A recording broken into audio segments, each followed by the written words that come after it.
이 사람이 갖고 있는 컨텐츠, 이 사람이 제공할 수 있는 브랜드의 경험은 동일한데 잘못된 브랜딩으로 인해서 그 경험이 전혀 전달이 되지 않은 거죠. 브랜딩이라는 건 결국은 기대감을 만들고 그 기대감을 충족시켜 줄 수 있는 경험을 만들고 그래서 그 경험을 신뢰의 사이클로 만드는 거, 선순환으로 만드는 일이라고 생각을 해요.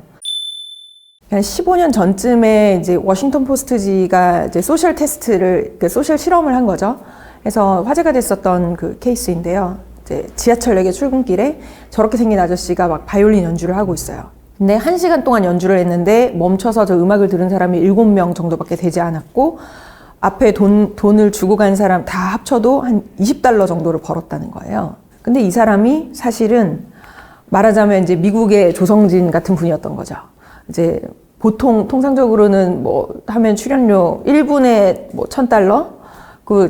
저 지하철역에서 들고 있었던 저 바이올린도 수십억 하는 스트라디바리우스였다고 해요. 이 사람이 갖고 있는 컨텐츠, 이 사람이 제공할 수 있는 브랜드의 경험은 동일한데 잘못된 어떤 TPO, 잘못된 브랜딩으로 인해서 그 경험이 전혀 전달이 되지 않은 거죠. 이 사람의 메시지를 들어야 한다라는 기대감을 사전에 주지 않은 거예요. 출근길에 이 바쁜 시간에 서서 연주하고 있는 사람이 그 정도 탑클래스 연주할 거라고 아무도 생각을 안 한 거죠. 생각을 하지 않고 마음의 준비가 되지 않으면 메시지는 들어가지 않습니다. 뭐가 잘못됐을까요? 패키징이 잘못됐죠, 브랜드 관점에서는. 그리고 저분이 지금 저 브랜드를 제공하고 있는 채널이 잘못됐죠. 뭐 무슨 거창한 콘서트홀에서 했으면 수천 달러의 돈을 내고 들어왔으면 마음의 준비를 하고 들어왔겠죠. 경청할 준비를. 그 들고 있는 게 스트라디바리우스다라고까지만 이야기를 했었어도 좋았을 텐데 제휴 마케팅도 못했죠. 결국은 그런 브랜딩의 실패가 경험을 전달하지 않는 것으로 이어지는 것이거든요.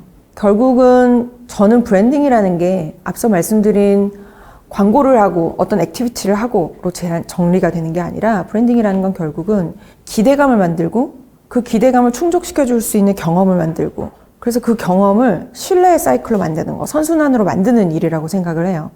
어떤 상품을 처음 봤을 때 그 첫인상을 받으시죠. 그거를 실제 사용을 했을 때 내가 기대한 바의 그 품질이 딜리버리가 되는구나. 그리고 인터넷상에 있는 다른 사람이 남겨놓은 경험을 간접적으로 봤을 때 내가 기대한 바가 충족이 되는구나. 그리고 그런 경험들이 쌓여서 신뢰가 되는 거고요. 근데 그 신뢰를 깨는 거, 예를 들면 나는 저 회사가 굉장히 정직하고 환경을 사랑하고 이런 회사인 줄 알았는데 뒤로는 오수를 마음대로 방출하고 있었대. 이런 것들이 드러났을 때 앞서 쌓은 신뢰가 깨지는. 그래서 브랜드 조직이 사실 가장 중요하게 생각할 것은 우리가 제공하고자 하는 가장 핵심적인 고객 경험이 무엇인지, 그리고 그 경험에 가장 타이트하게 연결되어 있는 expectation과 trust가 뭐냐. 이 부분을 정확하게 그 파이프라인을 그리는 일이라고 생각을 해요.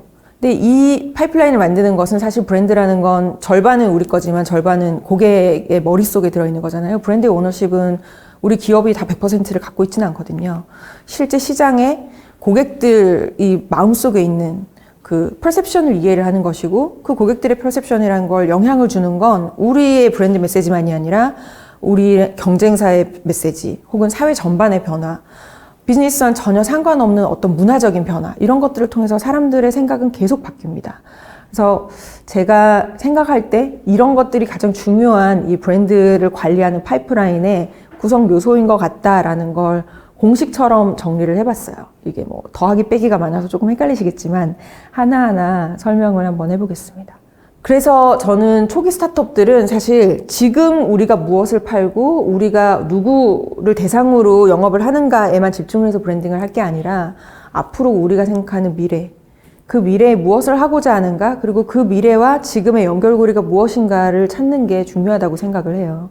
그래서 야나두도 그냥 토익을 파는 게 아니라 자기개발, 자신감, 야 나도 할 수 있어 라는 걸 팔았고, 모텔이 아니라 놀자, 여가를 즐기자라는 이야기를 팔았고, 중고 상품을 싸게 사가 아니라 그래서 당신 근처에 있는 마켓이다 라고 로컬 커뮤니티를 지향한다는 미래 비전을 담아냈습니다. 이거를 찾아내는 방법은 결국은 사람들이 우리 플랫폼을 통해서 무슨 문제를 해결하는가에 대한 부분이에요. 그래서 크리스텐슨 교수가 이야기한 그 jobs to be done 이라는 개념이죠. 밀크쉐이크를 판다면 밀크쉐이크의 경쟁자는 밀크쉐이크만일까? 음용하고 있는 모습들을 보니까 출근길에 주로 아침 식사 대용으로 먹는구나. 그러면 우리 밀크쉐이크의 경쟁자는 밀크쉐이크만이 아니라 도넛일 수도 있고 바나나일 수도 있어 라고 생각을 할 때 경쟁의 지평이 넓어지고 우리를 어떻게 보여야 될까? 패키지 디자인을 할 때 그냥 젖소 보여주고 건강한 목초를 먹고 자란 우유로 만든 밀크쉐이크예요가 아니라 이 밀크쉐이크가 아침에 뭐 뇌를 깨우고 뭐 좀 더 힘찬 하루를 시작하고 이런 메시지로 조금 스위치를 하는 게 더 좋겠다라고 생각을 할 수도 있겠죠. 마지막으로 여러분과 공유하고 싶은 구절이 하나가 있어요. 실리콘밸리의 그 스타트업 엑셀러레이터죠. 그 Y 컴비네이터의 폴 그레이엄이라는 분이 이런 강연에서 이런 얘기를 하셨어요. 저는 이건 어떤 기업이든 마찬가지라고 생각하는데요. 스타트업을 한다는 건 드래곤을 꼬리부터 잡아나가는 것과 같다. 저는 이 이야기를 들었을 때 이게 되게 여러 가지 의미로 해석될 수 있겠다. 정말 그 기업이 정말 다이내믹하게 하루하루 상황이 바뀌고 경쟁이 바뀌고 여기에서 정말 이 무빙 타겟을 어떻게 잡느냐 그런 어려움이기도 하고요. 그러면서 이 거대한 드래곤이라는 거를 이제 어떻게 니치에서부터 공략해 나가는가. 야놀자가 지금의 레저를 만들기 위해서 그냥 거대 기업들이 있던 호텔 플랫폼으로 정면 대응을 한 게 아니라 상대적으로 경쟁이 많지 않았던 모텔에서 출발해서 전체를 다 먹어가고 위드 역시도 교육이라고 하면 다들 공교육을 생각하지만 우리에게 지금 가장 전략적으로 중요한 어떤 진입의 엔트리 포인트는 토익 시장이겠다라고 전략적으로 잡고 들어가서 교육의 중심부로 나아가는 것처럼 그런 전략을 이야기를 하는 거기도 하고요. 근데 브랜딩의 관점에서 생각했을 땐 저는 이 잡고 있는 꼬리가 뱀 꼬리가 아니고 드래곤 꼬리라는 걸 조직 구성원 모두가 믿게 만들어주는 게 브랜딩의 일이라고 생각을 해요. 그렇게 믿을 때 같이 그 그림을 그려나가는 거고요. 그럴 때 그게 현실이 됩니다. 파운더 혹은 리더들이 꿈꾸는 그 비전을 얼마나 조직 구성원들이 같이 공감하고 같이 만들어가기 위해서 노력할 수 있는가. 그 스토리를 현재와 미래, 지금 다가오지 않은 이 꼬리와 거대한 드래곤 사이의 갭을 얼마나 잘 그려나갈 수 있는가가 브랜딩의 역할이라고 생각하고요. 여러분들 모두가 자신들이 그려나가는 드래곤을 다 잡으시기를 같이 응원 드리겠습니다. 아까 슥 지나간 질문 중에 그 같은 드래곤의 모습을 공감하는 사람을 찾기가 너무 어려워요 라는 질문을 하신 분이 있었는데요. 저는 그 부분은 정말 리더 본인이 스스로가 얼마나 그걸 강력하게 믿으시는지 거기에서 느껴지는 에너지라고 생각하고요. 거기서 느껴지는 설득력이라고 생각합니다. 그리고 믿어주는 사람이 3명만 돼도 시작할 수 있다. 그 3명을 보고 4번째 사람, 5번째 사람이 온다라고 해요.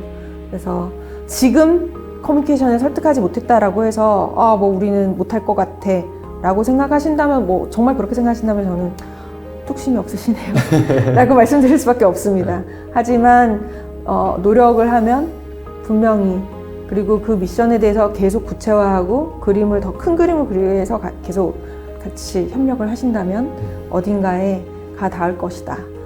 인도를 가려고 했지만 미국은 발견했듯이 어딘가를 북극성을 찾아가다 보면 어딘가를 가실 것이다 라고 분명히 믿습니다. 경영학의 아버지 피터 드러커가 이런 말을 했던 게 기억이 납니다. 모든 비즈니스는 미션에서부터 시작한다. 명확한 미션, 정말 기업의 존재 목적이 고객에게 이루고 싶은 그 미션이 명확하다면 아까 말씀하셨던 뚝심, 뚝심이겠죠? 뚝심으로서 표현이 되고 진짜 그날을 이루는 날 주변에 있는 우리의 가족 같은 우리 동료들과 함께 웃으면서 보내는 날들이 많지 않을까라는 또 생각을 해봅니다. 미션 뚝심 있게 밀어가시길 바라겠습니다. Business is love.